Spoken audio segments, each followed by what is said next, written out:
Good morning, Year 3. Welcome to our reading session. Today the ally is to compare characters in a text. Up to now we've had Spider-Man as a superhero character with his arch enemy or nemesis, the Green Goblin. And today we'll be looking at comparing those two characters. So before we begin, let's first of all ensure that everyone is ready to start. So do you have a pencil or a pen and a paper?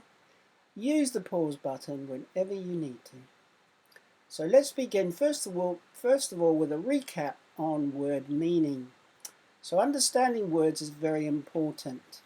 What does the word skin tight suggest about the villain's suit?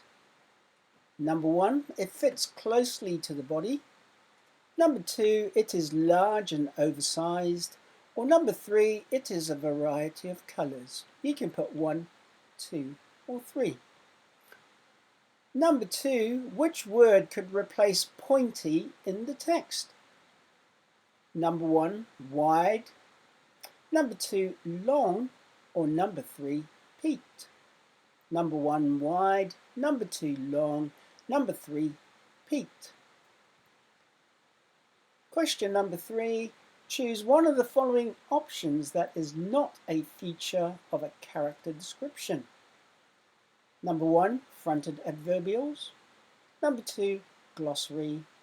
Number 3, expanded noun phrase. Number 4, similes. Number 5, conjunctions. Number 6, adverbs. Number 4, what does the word emerald tell us about the suit? Number 1, it is blue.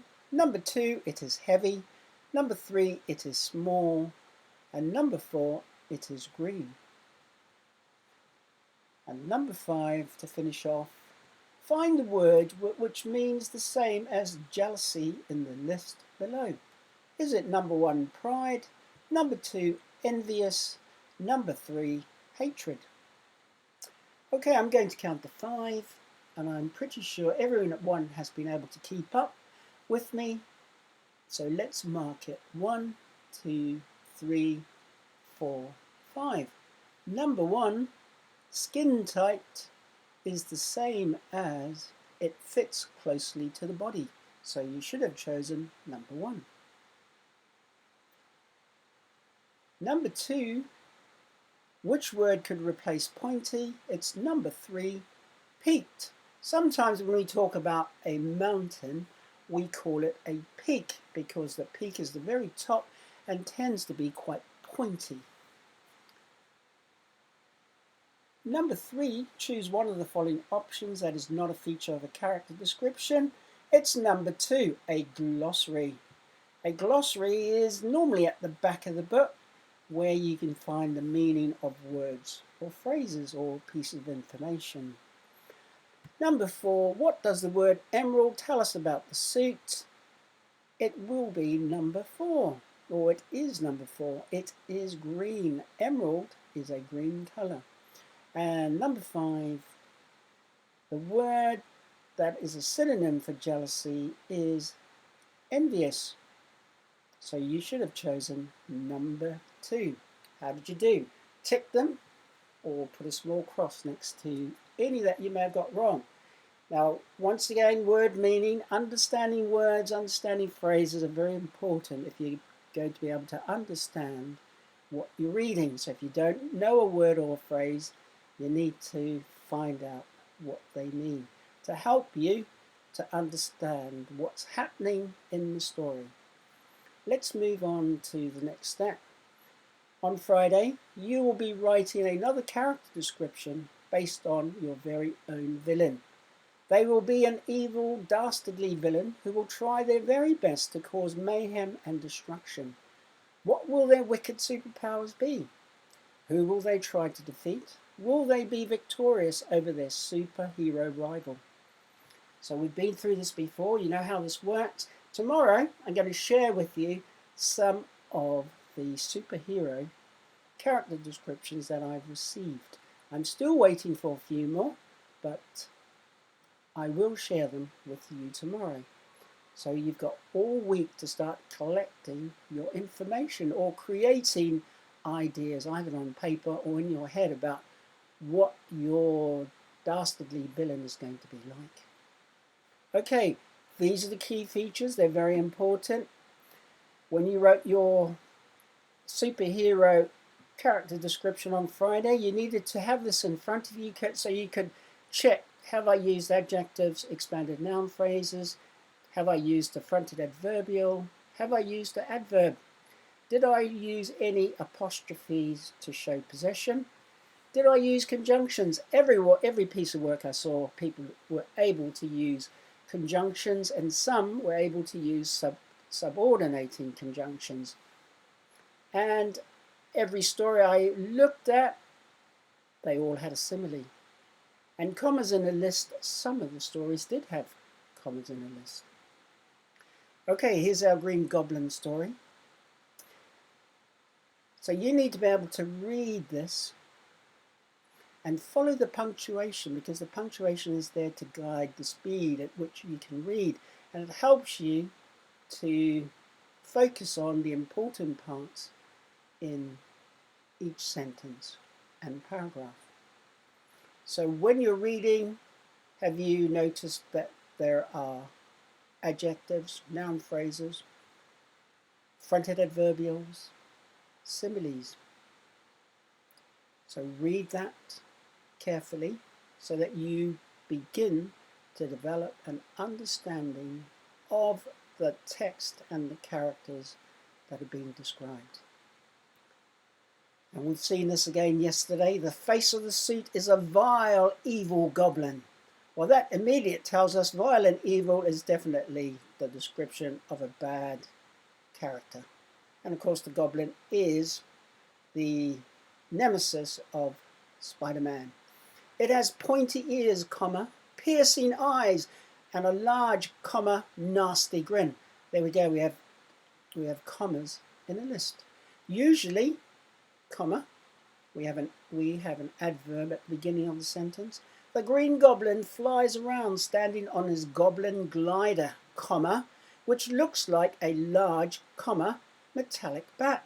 Well, there's quite a few things going on in that sentence. We've got goblin glider, that's alliteration, just like we have Green Goblin in the beginning of the sentence as well. They're all alliteration. And we have commas because there's a list of things being mentioned. But also, did you spot the simile, which looks like a large metallic bat? He is the arch enemy of Spider-Man and pursues Spider-Man like a tiger hunting his prey. Did you spot the simile? He is as cunning as a fox and has cleverly developed a gas, comma, so Spider-Man's spider sense can be slowed down. Did you spot in that sentence any features that you know of?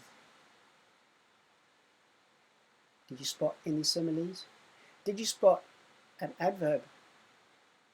Did you spot any use of apostrophes for possession?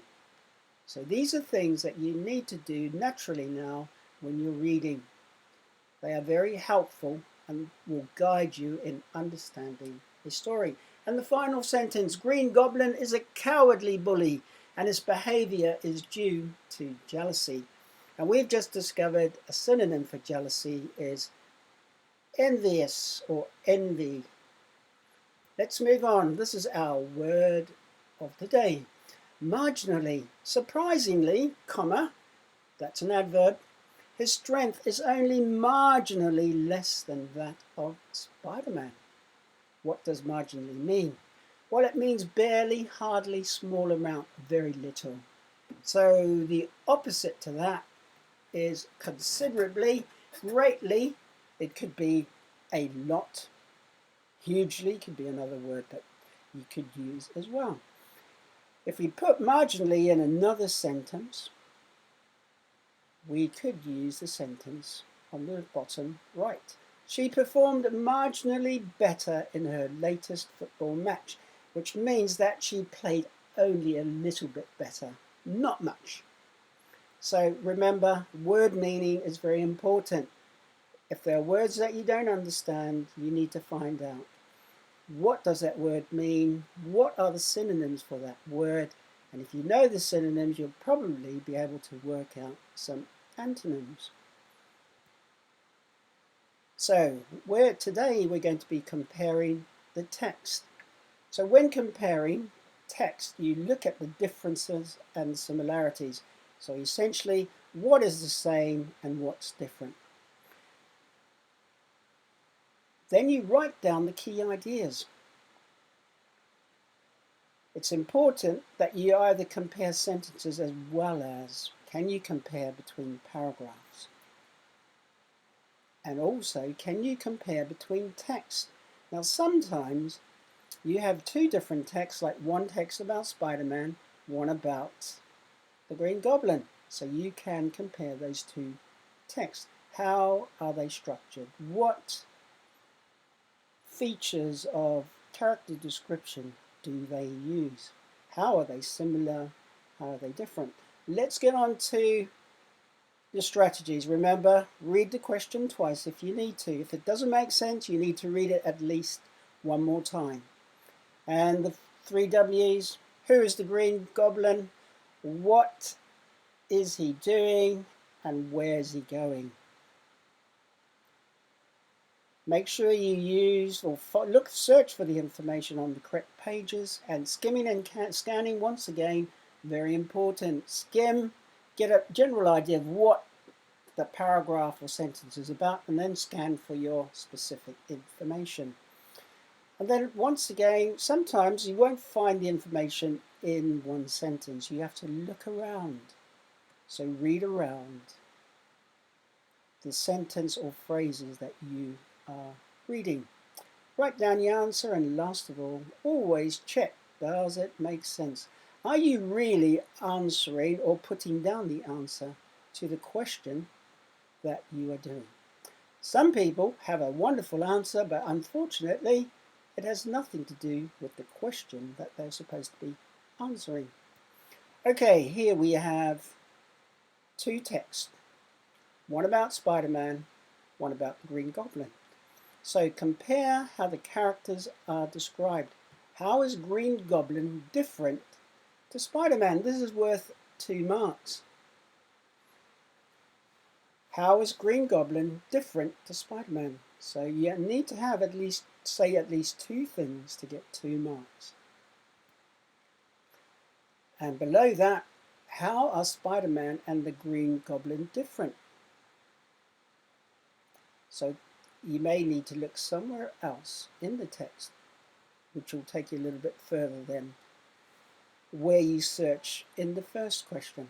And the next one, what do the two characters have in common? So compare them. Compare the information about Spider-Man, compare the information with Green Goblin. What do the two characters have in common? And I've highlighted the keywords in the question: compare, characters described. And because it says that the compare and describe, then I've selected words that you are going to compare to answer the first question. Okay, we have a second piece of text. Find similarity between Spider-Man and Green Goblin using the text on the left and right. How are they similar? So use the text. This is not something you make up. You have to refer to the text.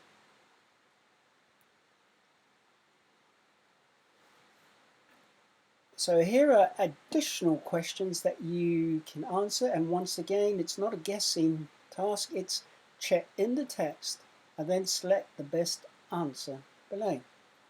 Find similarity between Green Goblin and Spider-Man.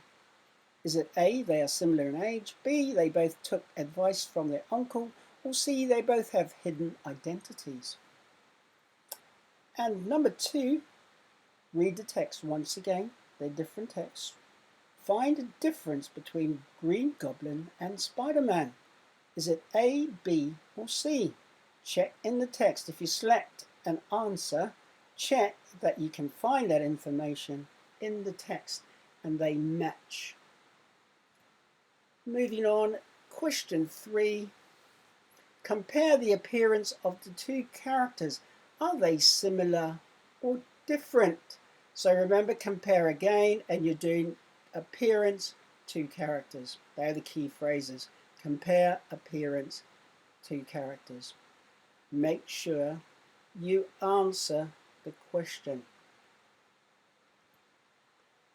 And your final task of the day, I have here the text that you've already seen. I've just reproduced it twice, and it says here, write down the features of a character description that you can see in either text.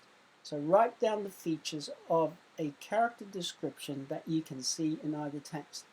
So, for instance, can you see any adjectives in each text, each paragraph? Are there any fronted adverbials? If there are, write the fronted adverbial down. What is it? Are there any adverbs in the text? Can you find any apostrophes for possession? Are there any conjunctions, whether they're coordinating or subordinating? And they are listed there for you to use. Are there any similes? And last of all, are there commas in the list? So good luck with the task. I look forward to seeing you work. Once again, we need to think about our spelling. So remember our spelling rule. If we're adding suffixes beginning with vowels, and we're going to add ing, en, el, ed, we need to think about whether or not they have more than one syllable. So remember, we looked at this.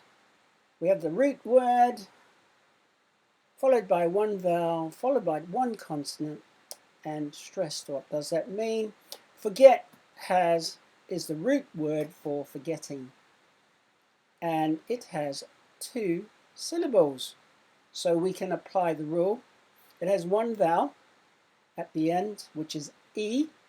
It has one consonant, it ends with a consonant, T, and the second word or syllable is stressed, forget.